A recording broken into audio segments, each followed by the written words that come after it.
Good morning, good afternoon, good evening.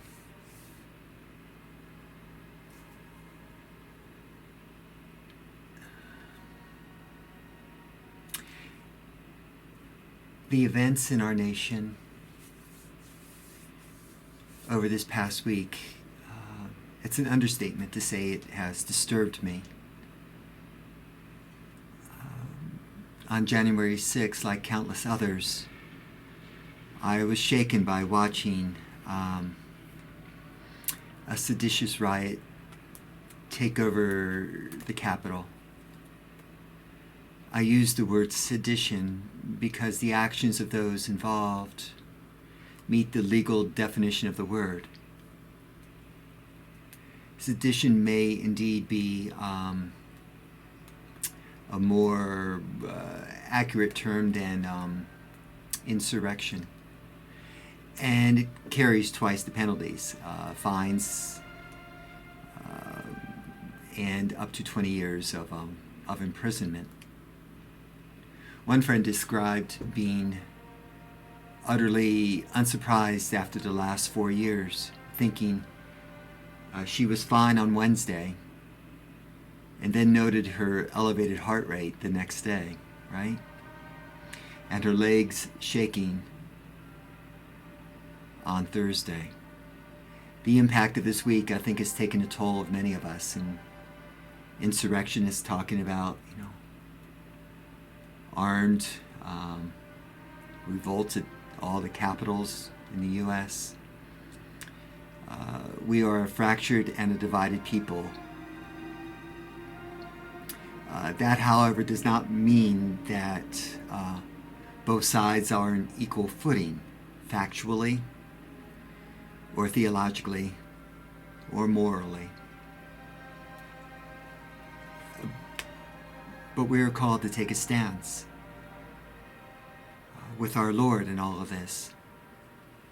I have seen many ministers denounce the conspiracies surrounding the allegations of election fraud, and I've watched as pastors decried this past week's violence and called to account those leaders, including Donald Trump and many members in Congress, who egged on the violence.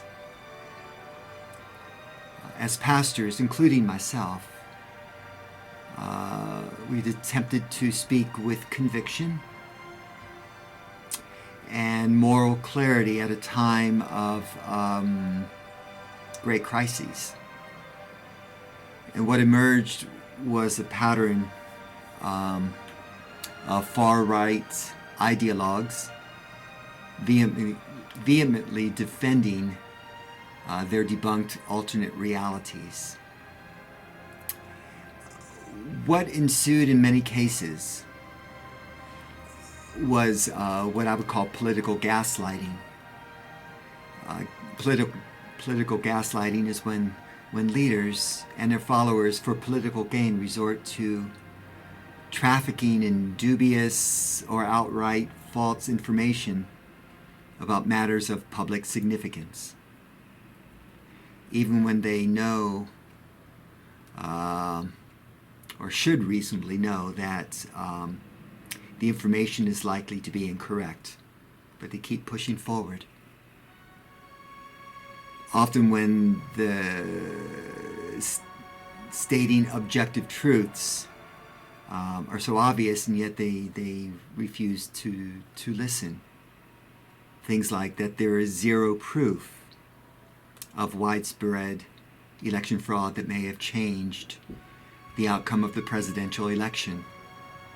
A truth like President Trump being a pathological liar and demagogue. That is a truth. That white supremacy and Christian nationalism were on full display in Wednesday's riots. That is the truth. But the most passionate Trump followers resort to gaslighting, just like our president. What does political gaslighting look like? Well, in this past week, I've been called an extremist. for a willingness to look at the facts and not entertain conspiracy theories in my mind. I've been called closed-minded for not weighing alt-right propaganda as equal to actual news sources and documentary evidence.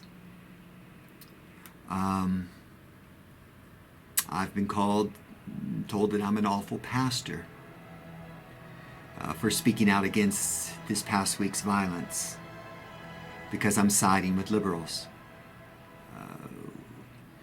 When stating objective facts, I've been told that I'm just full of myself. I don't know what else I could be full of other than what God has created, who God has created me to be, but so be it.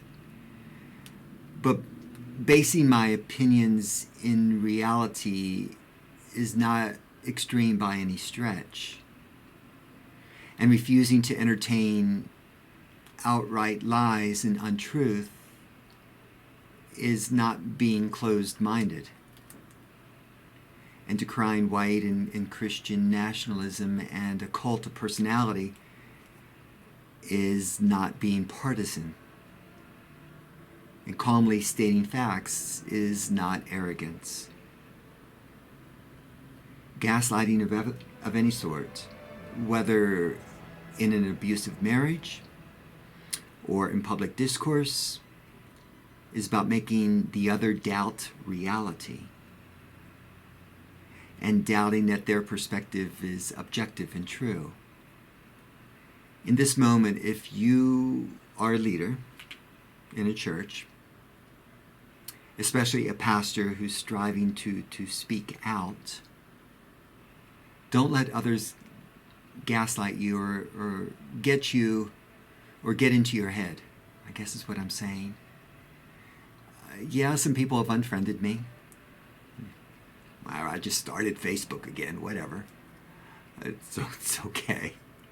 You can do that.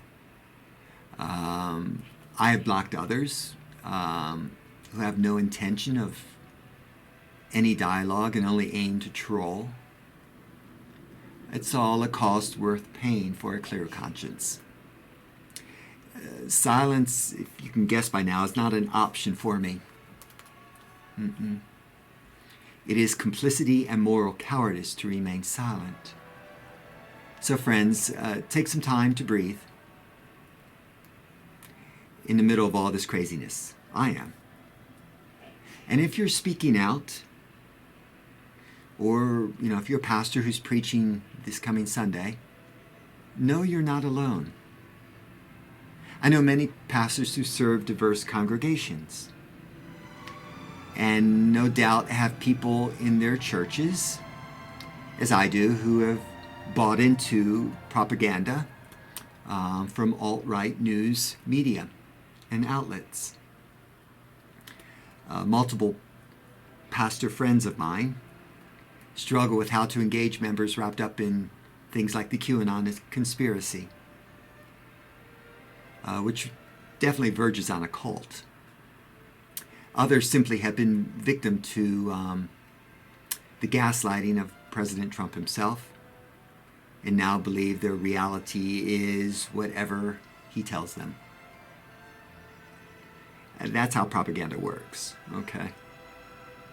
When politicians use the power and the mechanisms in their grasp to shape false narratives in order to control the hearts and minds of others. When Republican caucus members, with Trump egged on the rioters, spreading debunked election fraud myths, and then they suddenly decry the violence they fomented and claim that they are for civil discourse, they are gaslighting America and people in your congregation. In some ways, staying sane and pastoral in this moment may require recognizing that the people trying to gaslight you personally have fallen victim to the gaslighting themselves. So whatever outrage or wild conspiracy people express, when you stand for truth and biblical morality, know that you're not alone, okay? And that you're not going insane. Stay true. Have courage.